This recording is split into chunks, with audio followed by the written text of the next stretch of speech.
Atlanta ইউনাইটেডের practice stadium. বাইরে তখনও আলো ঝলমলে সকাল, কিন্তু ভেতরে যেন অন্য এক আবহ। বিশ্বকাপের সেমিফাইনাল সামনে, উত্তেজনা, চাপ, প্রত্যাশা সব মিলিয়ে ভারী হয়ে আছে পরিবেশ। ঠিক এমন সময়ে দেখা গেল এক দৃশ্য যা ফুটবল প্রেমী, বিশেষ করে মেসি সমর্থকদের মনে এক অদ্ভুত আবেগের ঢেউ তুলবে।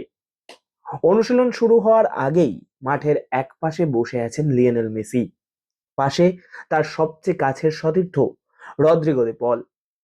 দুজনের মধ্যে কথা চলছে, হালকা, গভীর, নাকি নিছকই সময় কাটানো বাইরে থেকে বোঝা কঠিন। কিন্তু সময় গড়াচ্ছে, 5 মিনিট, 10 মিনিট, তারপর 15। এখনো তারা একইভাবে বসে, যেন মাঠে নামার আগে এই মুহূর্তটুকুই সবচেয়ে জরুরি। দেপল উঠে গেলেন মিডিয়ার ডাকে। স্বাভাবিকভাবেই এমন মুহূর্তে ক্যামেরা তাকেই চাইবে, কিন্তু মেসি, তিনি থেকে গেলেন একা। স্টেডিয়ামের এক কোণের বেঞ্চে বসে রইলেন আরো 15 মিনিট। চারপাশে লোকজন, প্রস্তুতি, ব্যস্ততা সব চললেও তার মাঝে যেন এক অদ্ভুত নীরবতা। কখনো তিনি আকাশের দিকে তাকাচ্ছেন, কখনো আবার নিচের দিকে চোখ নামিয়ে কিছু ভাবছেন। সেই ভাবনার ভেতরে কি আছে? সামনে সেমিফাইনাল, হয়তো সেটাই ঘুরপাক খাচ্ছে মাথায়, অথবা এর চেয়েও বড় কিছু। এটাই কি তার শেষ বিশ্বকাপের শেষ ম্যাচ হতে চলেছে?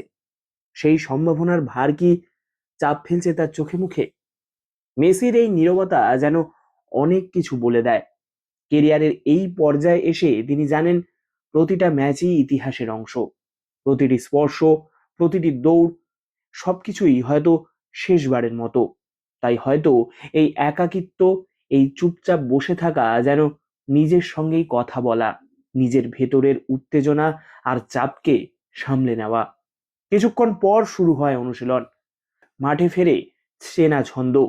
ফুটবলাররা বল নিয়ে নড়াচড়া শুরু করেন। পাসিং, স্প্রিন্ট, শারীরিক প্রস্তুতি সবকিছুই পরিকল্পনা অনুযায়ী এগোয়। মেসিও ধীরে ধীরে সেই ছন্দে ঢুকে পড়েন, কিন্তু তার মধ্যে যেন কোথাও সেই একাকিত্বের ছাপ থেকে যায়। অনুশীলনের মাঝেই বারবার কাছে আসতে দেখা যায় মেসি এবং দিপলকে। কখনো কথা বলছেন, কখনো হেসে উঠছেন, যেন চাপের মাঝেও একটুখানি স্বস্তি খুঁজে নিচ্ছে তারা। দিপল, যিনি মেসির সবচেয়ে কাছের মানুষদের একজনই দলে, বারবার তার পাশে এসে দাঁড়াচ্ছেন, যেন বন্ধুত্বের সেই অদৃশ্য সেতুটা আরো মজবুত করে দিচ্ছেন। মাঠে তখন অনুশীলন চলছে, কিন্তু সেই দৃশ্যের ভেতরে লুকিয়ে আছে অন্য এক গল্প, এক কিংবদন্তির, যিনি হয়তো তার শেষ বিশ্বকাপের পথে হাঁটছেন। এক বন্ধুত্বের যা চাপের মাঝেও শক্তি যোগায়, আর এক মানুষের যিনি কোটি কোটি সমর্থকদের আশা নিয়ে নীরবে নিজের ভেতরে লড়াই চালিয়ে যাচ্ছেন। আটলান্টার সেই বেঞ্চে বসে থাকা মুহূর্তগুলো তাই শুধু কিছু মিনিটের নীরবতা নয়, সেটা যেন এক ইতিহাসের আগে থেমে যাওয়া সময়, যেখানে একজন লিওনেল মেসি নিজের সঙ্গে কথা বলছেন, নিজের স্বপ্ন, চাপ, আশা সবকিছুকে গুছিয়ে নিচ্ছেন। হয়তো কয়েকদিন পরেই এই গল্পের নতুন অধ্যায় লেখা হবে। হয়তো জয়ের উল্লাসে ভাসবে বিশ্ব, হয়তো অন্য কোনো পরিণতি অপেক্ষা করছে। কিন্তু এই মুহূর্ত, এই একাকী বসে থাকা, এই নীরব ভাবনা, সেটাই মনে করিয়ে দেয় মাঠের সেই জাদুকরও আসলে একজন মানুষ, যার অনুভূতি আছে, যার চিন্তা আছে, যারও কখনো কখনো একা হয়ে পড়তে ইচ্ছা করে।